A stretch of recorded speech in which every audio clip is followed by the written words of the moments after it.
For a lot of gardeners, your most loved tool is probably a shovel or a spade. There are lots of uses for this tool in the garden, and it really is the only thing you need to successfully divide perennials in your garden.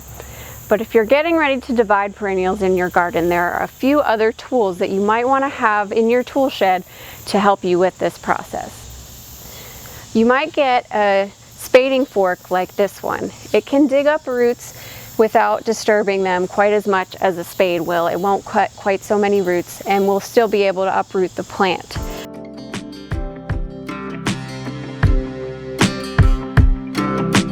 You can also use two of these together to tease apart thick root balls.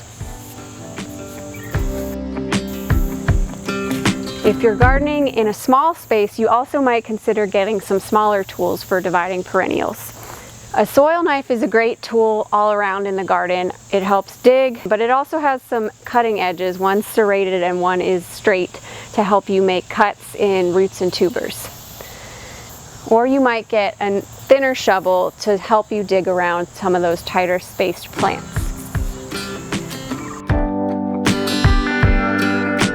If you're gardening with perennials, these are some great tools to have at the ready in case you need to divide some of your plants.